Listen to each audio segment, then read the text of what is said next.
সুপ্রিয় শিক্ষার্থী, ষষ্ঠ শ্রেণীর বিজ্ঞান ক্লাসে সবাইকে শুভেচ্ছা।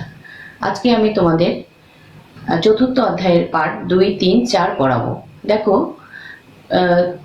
2, 3, 4 পাঠে আমাদের আজকে কি কি আছে।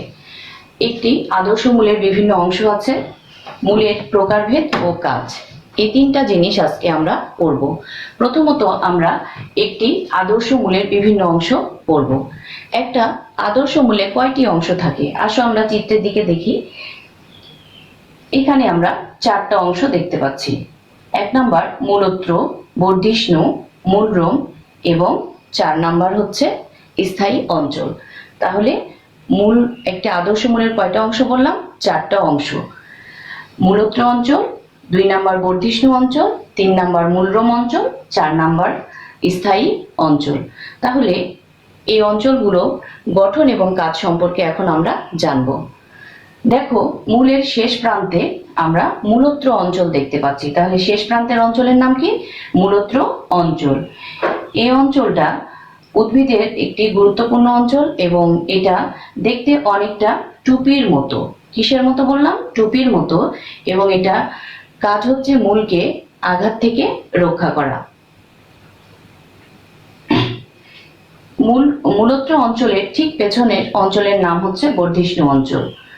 মূলত্র অঞ্চলের পেছনের অঞ্চলের নাম হচ্ছে বর্ধিষ্ণু অঞ্চল। এই যে বর্ধিষ্ণু অঞ্চল, এখানকার কোষগুলো বিভাজিত হয় এবং মূলটা বৃদ্ধি পেয়ে ধীরে ধীরে নিচের দিকে অগ্রসর হতে থাকে। বর্ধিষ্ণু অঞ্চলের ঠিক পেছনের অঞ্চলের নাম হচ্ছে মূলরোম অঞ্চল। কি বললাম?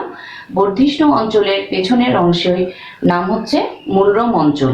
তাহলে যে অঞ্চলে সূক্ষ্ম লোম থাকে, সূক্ষ্ম লোম থাকে, সেই অঞ্চলকে আমরা কোন অঞ্চল বলি? মূলরোম অঞ্চল বলে থাকি। এখন এই মূলরোম অঞ্চলের কাজ হচ্ছে পানি শোষণ করাই হচ্ছে মূলরোম অঞ্চলের প্রধান কাজ। মূলরোম অঞ্চলের ঠিক পেছনের অঞ্চলের নাম হচ্ছে স্থায়ী অঞ্চল এবং স্থায়ী অঞ্চল থেকে মূলের শাখা প্রশাখা বৃদ্ধি পায়। তাহলে আমরা একটি আদর্শ মূলের 4টা অংশের গঠন এবং কাজ শিখলাম। পরবর্তীতে আমরা চলে আসি মূলের প্রকারভেদ। মূলের প্রকারভেদ আসলে করা হয়েছে কিসের উপর মূলকে আমরা ভাগ করেছি? মূলের উৎপত্তি এবং অবস্থান। মূলটা কোথা থেকে উৎপত্তি হয়েছে এবং এটা কোথায় অবস্থান করে, এর উপর ভিত্তি করে মূলকে আমরা 2 ভাগে ভাগ করে থাকি। প্রথমত স্থানিক মূল এবং 2 নাম্বার হচ্ছে অস্থানিক মূল। এখন এই মূলগুলোর আমরা সংজ্ঞা জানবো।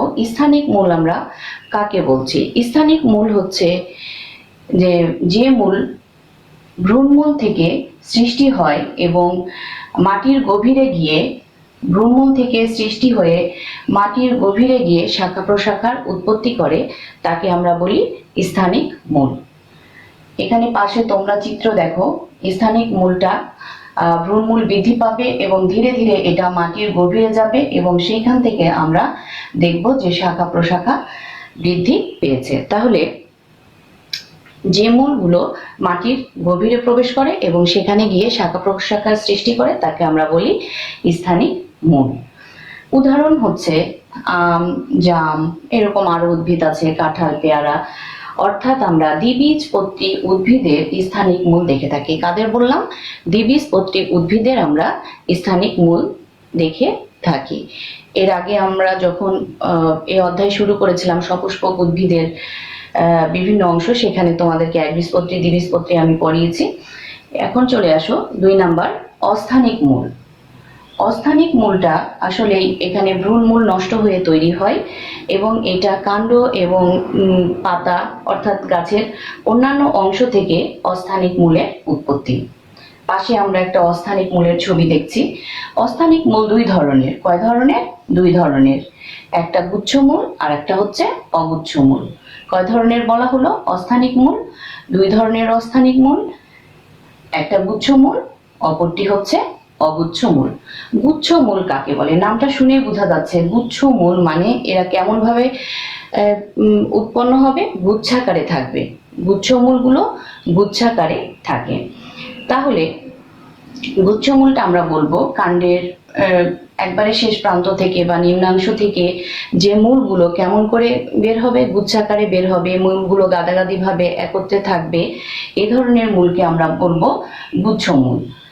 উদাহরণ দেখো, ধান, গম, ভুট্টা, সুপারি, নারিকেল, অর্থাৎ একবীজপত্রী উদ্ভিদগুলোর ক্ষেত্রে আমরা গুচ্ছমূল দেখে থাকি। এরপরে চলে আসি আমরা অগুচ্ছ মূল।